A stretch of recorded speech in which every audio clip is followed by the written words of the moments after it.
Hi, I'm Steve DeWitt, Director of Public Policy for the Association for Career and Technical Education. Today I'm standing in front of the Rayburn House Office Building on Capitol Hill in Washington, D.C. And I'm going to take you inside that building to demonstrate a face-to-face meeting with a member of Congress. Even though I'm doing this demonstration at the federal level, you can also apply these principles when you're meeting with your state legislator or with a local official. And you might be asking, why should I conduct a meeting in person with my federal legislator? I think the answer is because when you're meeting in person and presenting arguments about why CTE is so important, it makes a more persuasive argument than when you're emailing or even phoning. Now, you can visit your representative and senators when they're home in the state, or you can make a trip to Washington on your own to make the visit. But I recommend that the best way to ensure that you're seen and heard is to attend ACTE's National Policy Seminar, which occurs each spring. At this event, you'll join approximately 500 of your colleagues to learn more about advocacy and legislative policy. And ACTE staff and information sessions will ensure that your visit is a success. There are several things that you're going to need to do in order to prepare for your visit. The first thing I recommend is calling at least a month in advance to make an appointment with your legislator. Offices do get busy. Second, make sure that you bring printed materials that make the case for the points that you're speaking about. And bring data as well that relates to your local community and state. Finally, I'd want to make sure that you bring a personal story or situation that links back to that data so that members understand from a personal point of view what the data means. CTE students are a great way to really make this point.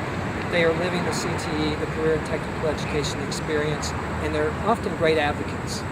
Finally, make sure that you discuss with other people, if you're coming in a group, what each of your roles will be, so that there's no miscommunication once you get into the meeting room. Congressional offices are located on Capitol Hill. I recommend taking Metro Rail, which is Washington's subway system. It's the most convenient and economical way of getting up here. Be sure to arrive a few minutes early for your appointment, because you'll have to go through security in the Capitol and the Senate and House office buildings. For the purposes of this video, I'm going to be meeting with Congressman Phil English as a constituent from his district. I have an appointment with Kelly Lavin, his legislative aide. Let's go.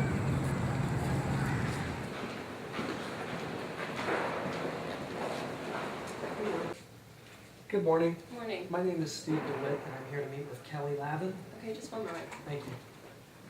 Often you'll meet with legislative aides rather than the member of Congress themselves. This is normal procedure, so don't feel like your voice is not being heard.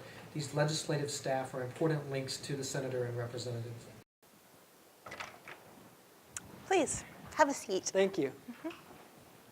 And thanks for meeting with me, Kelly. My name is Steve DeWitt, and I am a career and technical education teacher from Lake High School in Erie, Pennsylvania. And I know you don't have a lot of time. I know how busy your schedule is, so I just wanted to get right into the meeting. Oh, great. Are you familiar with the term career and technical education, first of all?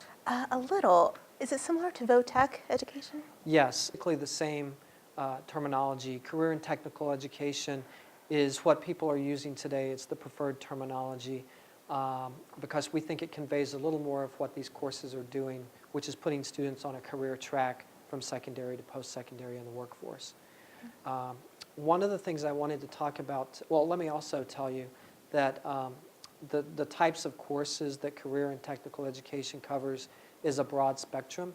It can be anything from more traditional courses like culinary arts to something like biotechnology, engineering, those types of fields. Anything that teaches the students applied skills and also kind of reinforces the academic skills that they learn in their core academic classes. One of the things I wanted to talk about today is the Federal Perkins Career and Technical Education Act. Okay. And as you probably know, that's the main source of funds for our programs from the federal level. And this chart I brought with me shows the amount of funding that we receive from the federal sources at the state level and the local level. So as you can see, the amount of funding has decreased over the last few years. I just wanted to talk a little bit about one particular student in my school who has progressed and has really been helped by these funds. And his name is Diego, and he came to our school about 2 or 3 years ago.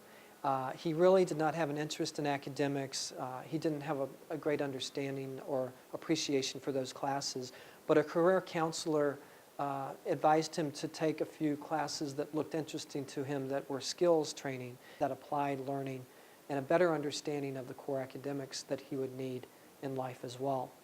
So he tried culinary arts and marketing, and he really latched onto that, and it was a real interest for him and a joy to see him get involved in school once again. As a result, his grades improved dramatically. He signed up at the local community college to take courses there, and he's about to graduate not only with his high school diploma, but also with his associate's degree from the local community college at the same time. So as you can see, this program is really instrumental in helping him stay in school, get engaged, and go on to post-secondary education. As a result, he's probably now going on to 4-year college. He's planning that, and he wants to open his own business. Oh, well, that's great. Yeah. I thought I would just leave that story with you in case the congressman wants to use it. I know he often makes remarks and has been a supporter of career and technical education. One other piece I wanted to leave with you is this issue brief that the Association for Career and Technical Education did, and I'm a member of that association. That brief talks about the dropout issue and more from a global perspective rather than the story I just told you, but it's got some data in there and research to back up what I was saying. Oh, good. Do you happen to have the dropout rates for my boss's district? You know, I should have brought that with me, but I don't have it. But I'll be happy to go back and talk to our school district and get those numbers for you. Oh, wonderful. Thanks. Sure. I've got a little more information in here that I'm going to leave you. I know we're pressed for time today, but I guess finally I just wanted to ask if the congressman could support an increase in Perkins funding. Okay. Well, unfortunately he couldn't meet with you today. You got me. So I'll have to discuss this issue with him directly. He has supported in the past. But I have to chat with him to see if he'll further support in the future. Sure. Well, I appreciate that.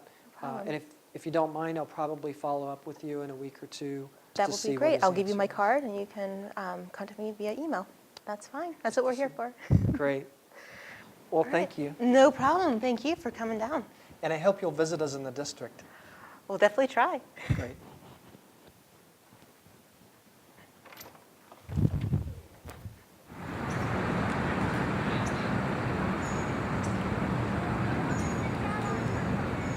I hope this demonstration was informative. Remember, members of Congress work for you, and they'll be looking forward to your meetings so that they can improve federal policies.